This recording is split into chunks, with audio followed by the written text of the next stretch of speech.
भाग्यविजयमध्ये break नंतर आपलं पुन्हा एकदा स्वागत। सर, आपण चर्चा करत होतो यंत्र आणि मंत्र उपासनेबद्दल।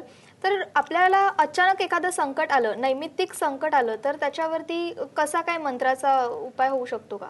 निश्चित होतो ना। काय असतं माहिती का, आता नैमित्तिक संकट म्हणजे सोपं एखादं संकट सांगतो मी तुला, की आपल्या एखादा वस्तू हरवली, या आपण एखादा दागिना ठेवला आणि हरवला, तो सापडत नाही आपल्याला, तर त्यासाठी कार्तवीर्यार्जुन नावाचं एक यंत्र आहे।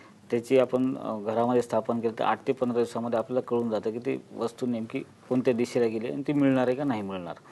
तसंच एखाद्या नैमित्तिक संकट म्हणजे एखाद्या आपल्यावर चुकीचा आरोप आला, त्या संदर्भात सुद्धा आपण यंत्राची स्थापना करू शकतो, त्यानुसार सुद्धा घेऊ शकतो। आता याच्या बाबतीत एक सांगायचं उदाहरण म्हणजे माझ्याकडे एक तहसीलदार होते, आले होते क्लायंट म्हणून, आणि त्यांच्यावर असंच अचानक संकट आलं की त्यांच्या गोदामामध्ये कोणीतरी भ्रष्टाचार केला आणि तहसीलदार असल्यामुळे ते जिम्मेदार असल्यामुळे त्यांच्यावरती ऑर्डर निघाली सस्पेंडची, केस पण झाली त्यांच्यावर आणि त्यांना जमानत घेणं फार भाग होतं। तर मी त्यांच्यासाठी एक सर्व कार्यसिद्धी नावाचं एक यंत्र मी त्यांना दिलं होतं आणि बगलामुखी यंत्र, हे शत्रूचं हरण पण होतं आणि आपली कामं पण मार्गी लागतात। तर 4 दिवसामध्ये त्यांना त्या गोष्टीचा रिझल्ट आला होता। अशा अनेक गोष्टी आहेत की आपण त्याला त्या तात्पुरत्या गोष्टीसाठी, आता जसं विवाहासाठी आपण घेतो, हे ते नैमित्तिकच झालं आणि ते विवाहासाठी आपण ते करतो किंवा नोकरी लागण्यासाठी करतो, म्हणजे ते नैमित्तिकच झालं की ते त्या कामासाठीच फक्त ते यंत्र घेतोय आपण।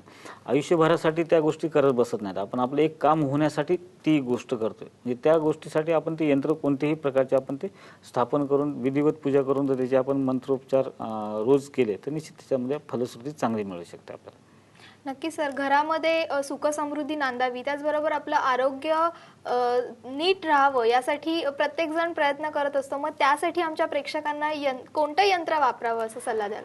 एक महत्त्वाचं काय की आपल्या एक सांगतो की पहिली गोष्ट की यंत्र वापरताना आपण जाणकार ज्योतिषाचा सल्ला घेणं फार गरजेचं असतं, की आपण नेमकं आपल्याला कशासाठी कोणतं यंत्र वापरायचं आहे। समजा आपल्या घरामध्ये वास्तुदोष असेल तर त्यासाठी पण आपण यंत्र वापरू शकतो, की नेमकं कोणत्या दिशेला दोष आहे, म्हणजे ईशान्येला आहे का, पूर्वेला आहे का, आग्नेयेला आहे, नैऋत्याला आहे का, पश्चिमेला आहे, ह्या सगळ्या दिशेचा विचार करून त्या दिशेनुसार आपण यंत्र तिथं स्थापन करू शकतो।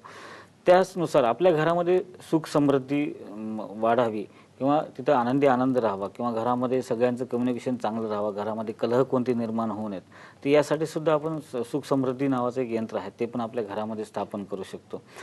जनरल आपल्या घरामध्ये सर्व सुख मिळण्यासाठी आणि आरोग्याच्या बाबतीमध्ये सुद्धा आता बरेचदा नैमित्तिक, आता मला एक सांगायचं राहिलं, तू मागचा प्रश्न जेव्हा विचारला होतास नैमित्तिकमध्ये, तर त्याच्यामध्ये एक गोष्ट सांगायची राहिली मला, की आता आपण महामृत्युंजय नावाचं पण एक यंत्र असतं। ते यंत्र आपण जे ICUमध्ये ॲडमिट असतात लोक किंवा त्यांच्या जीवाला धोका असतो, अशा लोकांसाठी सुद्धा आपण ते यंत्र तिथं देऊ शकतो। त्याचे मंत्र उच्चार त्यांच्या म्हणजे त्या व्यक्तीनं जरी नाही केला, त्याच्यासोबत असणारे किंवा त्याचे कलिग्स किंवा नातेवाईक जे कोणी असतील, आई वडील पत्नी भाऊ बहीण, कोणी पण त्याचे जे मंत्र उच्चार रोज केला तर त्याच्या तब्येतीमध्ये फरक चांगला पडू शकतो। अशा अनेक गोष्टी आहेत की आपल्या घरामध्ये। तसंच आरोग्यासाठी घरामध्ये आपण काय करू शकतो, तर आरोग्यवर्धक नावाचं एक यंत्र असतं, ते पण आपल्या घरामध्ये स्थापन करू शकतो। त्यासोबतच आपल्या घरामध्ये नेहमीसाठी लक्ष्मी चिरकाल टिकावी, आपल्या घरामध्ये कोणतेही अनावश्यक संकट असं अचानकपणे दत्त म्हणून समोर उभा टाकू नये, यासाठी पारस स्त्री यंत्र जे आहे ते घरामध्ये स्थापन करू शकतो। असे अनेक यंत्र आहेत की जे आपल्या घरातल्या सुख समृद्धीसाठी, ऐश्वर्य प्रदान करण्यासाठी आपल्याला उपलब्ध होऊ शकतात आणि ते मिळतात पण आणि त्याचे रिझल्ट पण चांगले येतात। नक्की सर, तुम्ही आता सांगितलं की ICU मध्ये एखादे असतील, ॲडमिट असतील किंवा अगदी शेवटच्या क्षणाला आले असतील, तर त्यांचे नातेवाईक तो मंत्र बोलू शकतात। मग एखाद्या लहान मुलासाठी जर एखादा मंत्र सांगितला असेल आणि त्याचे उच्चार, मगाशी आपण चर्चेत म्हटलो की उच्चार फार महत्त्वाचे असतात, मग ते लहान मुलांचे उच्चार थोडे बोबडे असतात, मग त्याऐवजी त्यांच्या पालकांनी तो मंत्र त्यांच्या समोर निश्चित, आता जे लहान मुलं असतात ना, तर त्यांच्यासाठी काय करतो आपण, की आता समजा लहान मुलगा शाळेत जात नाहीये आणि तो शाळेत जाताना आई वडिलांना खूप त्रास देतो किंवा शाळेमध्ये बसत नाही किंवा मग शाळेमध्ये एखादा मुलगा खूप खोड्या करतो, कारण तो असा जो त्रास असतो, अशा वेळेस आम्ही त्यांना जेव्हा मंत्र आणि यंत्र देतो त्यावेळेस आम्ही ते त्याच्या आईला किंवा वडिलालाच करायला सांगतो। त्याचं कारण काय असतं की त्या मुलाला स्वतःला तो उच्चार येत नसतो, कारण तो तेवढा पहिली दुसरीतल्या मुलांना तेवढे उच्चार पण स्पष्ट येत नाहीत, तर अशा वेळेस त्यांच्या आई वडिलांनी जरी केलं ते, आणि आईला ही पूर्ण आईचे जे उपासना असते, आता बरेचदा असतं की आता व्यसन सुटण्यासाठी पण आपण जे देतो की तो माणूस स्वतःहून तो व्यसन सोडणार नसतो, कारण किंवा त्याला ती लट लागलेली असते। मग अशा वेळेस त्याच्या पत्नीला आम्ही सांगतो की तू त्याचे मंत्राचा जप कर, फक्त काय करायचं असतं की ते त्याच्यापासून पोहोचणं फार गरजेचं असतं. मग अशा वेळेस काय करायचं की ते यंत्र पाण्यामध्ये ठेवून त्याच्यासमोर ते मंत्र म्हणायचा आणि ते पाणी त्या व्यक्तीला प्यायला द्यायचं. आता समजा ते सरस्वतीचा मंत्र आहे, लहान मुलासाठी आपण देतोय, तर ते पाण्यामध्ये यंत्र ठेवायचं आणि त्याच्याकडे पाहत त्याच्या आईनं ते मंत्र म्हणायचा आणि ते पाणी त्या मुलाला प्यायला द्यायचं. म्हणजे काय होतं की त्याच्या ॲडिव्ह वेव्हज त्या पाण्याला मध्ये गेलेले असतात. त्याच्यामुळं त्या मुलाच्या बौद्धिक क्षमतेमध्ये खूप प्रभाव पडतो.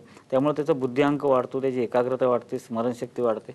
आणि बरेचदा असं असतं की आळशी मुलं असतात, खूप आळशी असतात की त्यांना काही करायची इच्छाच नसते. आजकाल सगळं असं झटपट हवं असतं आणि त्यांना असं काही म्हणजे आईनं थोडं जरी काम सांगितलं तर ते जागेवरून उठायला तयार नसतात. आणि त्याचे कारणं अनेक आहेत की आपण टेलिव्हिजन पाहत बसलेलं असतो मुलं. आणि मी पाहिलं, आता माझ्याकडे जेवढे क्लायंट्स येतात मी त्यांच्यामध्ये एक फार गोष्ट नोट केलेली आहे की ज्या मुलांना टीव्ही पाहायची सवय असते ना, ती मुलं फार चिडचिडे असतात. त्याचं कारण काय असतं की त्यांचं कॉन्सन्ट्रेशन त्या समोरच्या पिक्चरकडे असतं आणि त्याच्यामध्ये जर कोणी आलं आणि म्हणलं की अरे पाणी दे बरं किंवा काही जरी बोललं की त्यांना ते डिस्टर्ब केल्यासारखं वाटतं, लगेच ते वसकतात किंवा एकदम रागात येतात.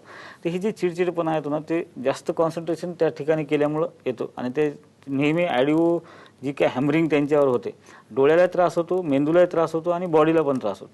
तर अशा वेळेस अशा मुलांसाठी सुद्धा आपण यंत्र देतो की जेणेकरून त्यांचा आळस कमी झाला पाहिजे, त्यांना जाणीव झाली पाहिजे की आपण काय केलं पाहिजे आणि काय नाही केलं पाहिजे.